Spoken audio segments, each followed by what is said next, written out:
What's up, everybody? So Dante. So Joseph. We're back at it. Back at it again.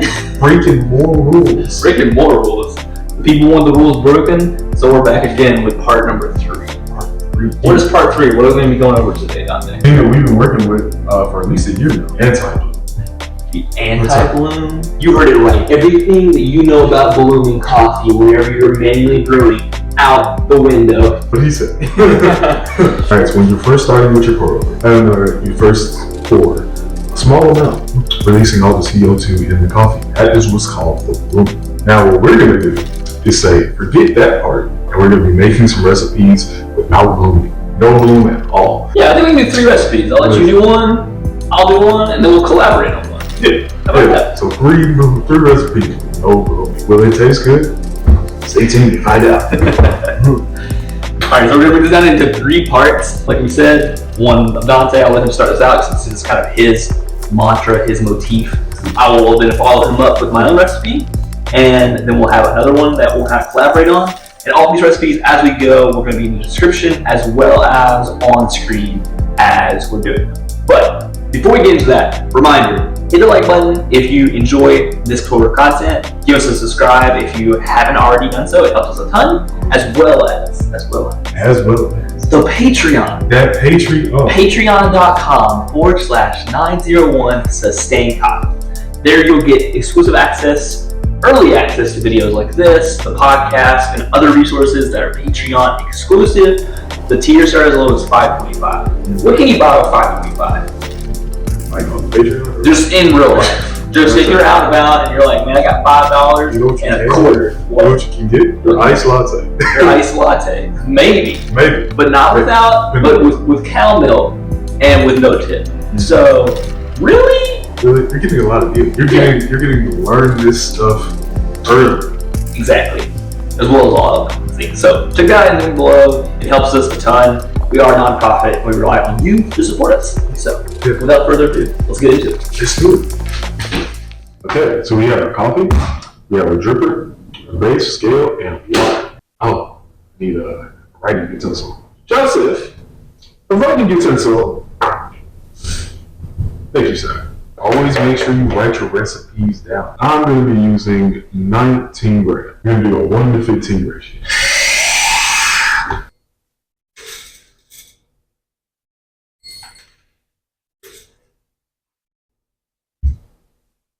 Ratio. I'm gonna do the 2-pour method. So that's the initial anti-bloom and 1 more. So just 2 pours. This should be easy. Oh, easy. Alright, so we have our coffee. Grind. Pretty fine.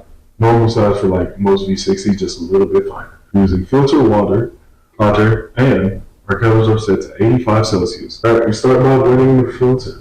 There you go. Now we add the coffee. 19 grams.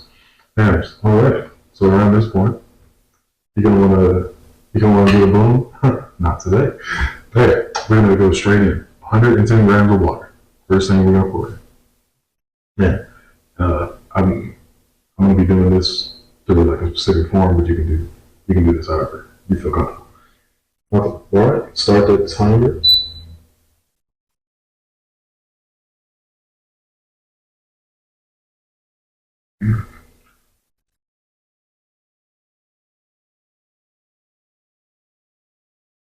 This feels so weird. Probably should have stopped right now. Alright, so 110 grams of water. We're gonna wait precisely 1 minute before we pour it in, and we're gonna pour 285 grams, finish it off, and whatever it finishes at will be the recipe. Anticipation. And we go all the way to 285. This feels so weird. I haven't done this in forever. I think we'll steal this method from Joseph. That's all I can do this one time. The zigzag method.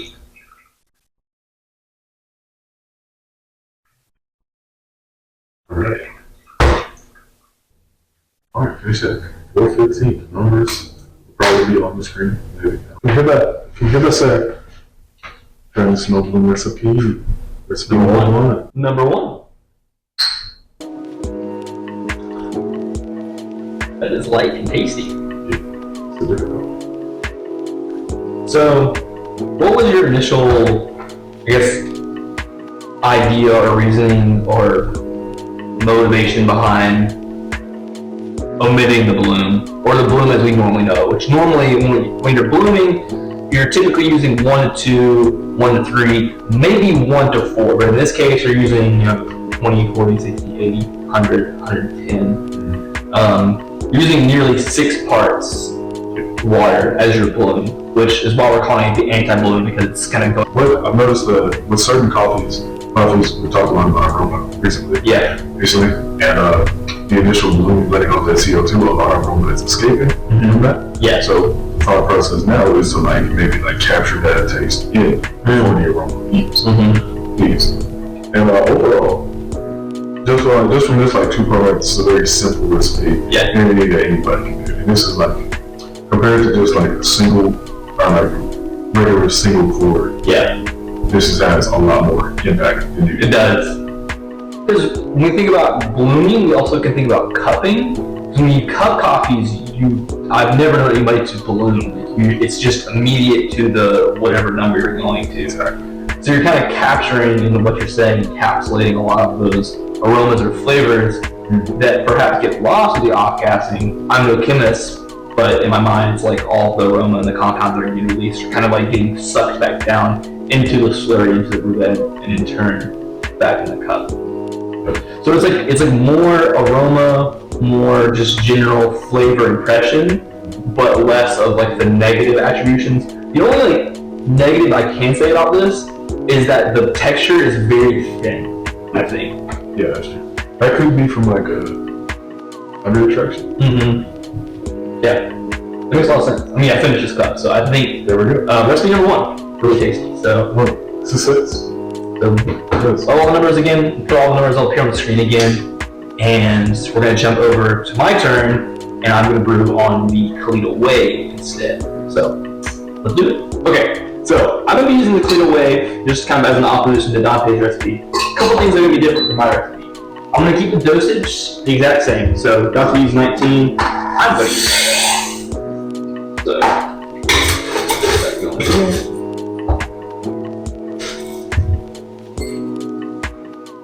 19.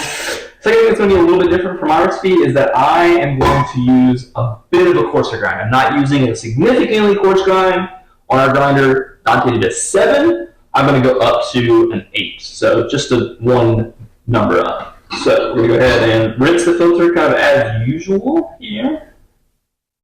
Which, by the way, if you wonder why we do this, we're about to do another break the rules video. It's probably going to be split up into 2 parts. That is not wetting the filter. So be subscribed. All right. So again, another difference from my recipe is I'm going to use a bit of a higher water temperature, and it's by 10 degrees in fact. So Dante used 85 Celsius. I'm going to use 95 Celsius. Again, I don't have much of a reason other than I'm just trying to kind of change things drastically to see if we can have a taste difference between the 2 brews. So dropping my 19 grams in, a little tap for evenness. And final thing I'm going to change is our ratio. So Dante used 1 to 15. I'm going to use 1 to 17. So 19 grams in, 17 grams, or 1 to 17 is the ratio. So 323 is our number. So again, this is really helpful. Writing down your recipes is huge, so you can try and replicate it. So we're using 19 grams, 323 grams of water, 95 Celsius, and then a 8 on our grinder. So I'm going to go ahead and write down my parameters now. Some things that you can do is you can either write your numbers as you're filling them out and pouring, or you can write them in advance. A lot of times it's easier to kind of forecast and write them in advance so you're not stretching out or making mistakes with your pours. So again, kind of keeping that 1 to 6 that Dante did, I'm going to bloom with 125 grams, and I will also bloom for 1 minute, and then I will pour again at the 1 minute mark to our yield of 323. So here we go. I like to go kind of aggressive with this. You could go softer and like really build up that pour, but I am just being aggressive as possible to get this full effect of anti-bloom. So I poured 125 grams. Now I'm going to wait till a minute. All right, I'm coming up on the 1 minute mark now, so I'm going to go ahead and pour my second interval here. And I'm going straight to our yield of 323 grams. Again, I'm going to pour pretty aggressively, really big circles. I'm going to get some zigzag pours in here as well. Zigzag pours I have found really helpful for even saturation across the brew bed, especially in cone drippers. So I'm not using a cone dripper, but I'm still using this method because it's fun, honestly. So, go. Just about to our number here. Right, and 323 on the nose. So that second pour was about 30 seconds. My first pour was about 15 seconds in terms of how long I'm pouring that water for. So that's another thing to keep note of, is you can write your actual water pouring intervals in terms of how long you're taking. So we're going to wait for this recipe to draw down, and then we'll report the results.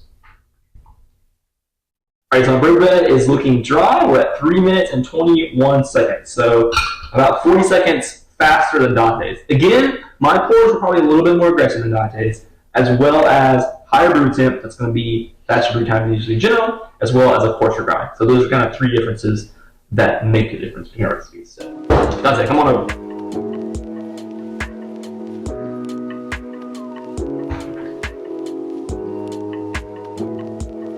All right. So this is brew number 2. Number 2. All right.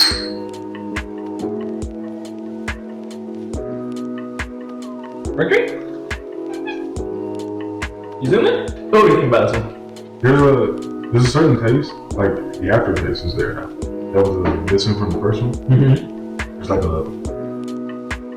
taste there that like sticks with you. Yeah. There's almost nothing up front though. Yep. Whereas yours was like very front of the palate, very front of the mouth. Mm-hmm. Also, because you brewed at a lower temp, I think the overall drinking temp in turn was much lower. This is like suffering from being really hot right now. As it cools, and as it cools, I think it'll set more. Mm-hmm. Like the upfront taste is gone, but because that aftertaste is there, you'll more like it'll feel like a bit. Yeah, that makes a lot of sense. Mm-hmm. Okay. All right, Dante. So now that we've done 2 brews, I honestly like yours better. Okay. So bravo. Yay! Yes. That's why I'm still around. There's really nothing new. Dante has a knack for recipes. I think we just try again on V60. Mm-hmm. Maybe let's kick the brew tip up just a little bit and change one more thing. I don't know. What else? I think maybe I should add more pours. Do 3 pours? Yeah, do 3 pours instead of 2. Okay. Just to change up the dynamic. Yeah. Instead of 85 settle, we'll just cap it off at like 90, around like that's 200 like Fahrenheit. Yeah, so kind of split the difference between the 2 brews. Mm-hmm. I like that idea. What about grind size? So I was at 8, you had a 7. Half of that. Maybe like 7.5. 7.5? Yeah. Okay. 7.5 it is. Again, those numbers will be on the screen right now. Yep. Check them out. This is our upcoming brew compared to our previous brew. All right. So, Mercury, stop getting yourself a bath. We're going to blur you out. You should have allow that. It's not that kind of website. We're going to get demonetized. Yeah, come on. We haven't even got our first sponsor, and you're spoiling it. Purina, I don't know, what's another cat brand? What? Fancy Feast, sponsor us. Sponsor us. Yeah, right now they're not sponsored, so don't get it twisted. Yeah, it's me. But you I could. do that. I was like, what's cat feed? I don't got no So you know you're the one with the cat. All right, so we're on to brew 3. We got 19 grams. All right. So the recipe is now we got 19 grams. We're using. Use 1 to 15 again. We're gonna use that 1 to 15 ratio again. Okay. Yeah, 19 grams of coffee. This time we're gonna add 3 pours, 3 barrels. Okay. So first pour, what you want to? First pour will be the 110. Okay. And second pour, we're gonna do maybe half of that. I'm thinking like maybe like 220. Pour to like 220. Mm-hmm. Okay. Yeah, pour to 220, and then we'll end it off to 85. You know what times you're gonna do that as yet? Or you just want to figure it out as you go? It'll be So it'll be the same. The other thing, same before. So it'll be like 1 minute. Okay. 20. And then at 2 minutes. Oh, okay. Really stretching that last. Each pour is 1 minute. Okay. All right. Let's do it. All right. Let's go. Got the coffee poured in the center. In the center. Got the water, which is temp at 92 Celsius. 90 Celsius. Oh, 90 Celsius. That was as close as we got. Maybe that's like 190 something Fahrenheit. Something like that. Yeah. I don't know Fahrenheit. At least for the kettles, almost. Yeah. All right.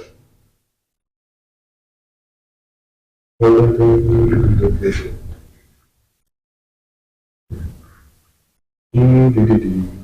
you think this works better on V60? It's kind of hard to say. Yeah. It could be because of the flat bottom. Well, because this is like a cone shape. Mm-hmm. Since we're skipping the initial like CO2 section, like the coffee's just shooting down. This is fast. Whereas the flatbed is still kind of like holding back some. Yeah, that's true. And the flatness too of this kind of drippers means the extraction happens more at that first pour anyway. Mm-hmm. So your first pour was 20 seconds, Yes.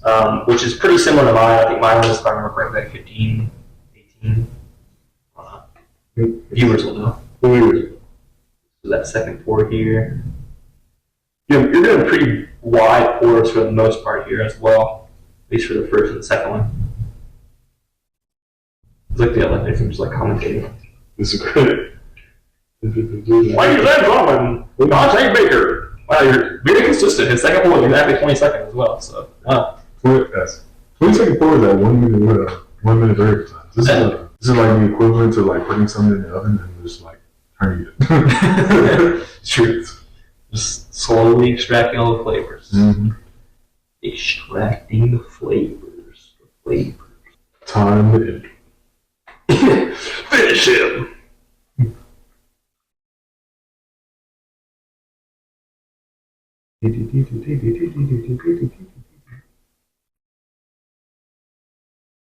Your first per time was 4:15. We think this one's going to end much faster, or what do you think?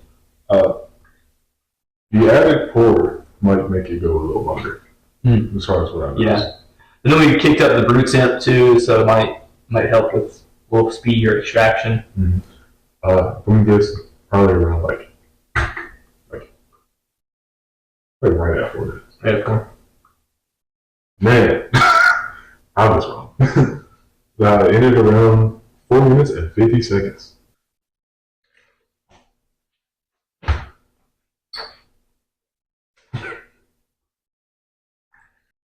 Clink it.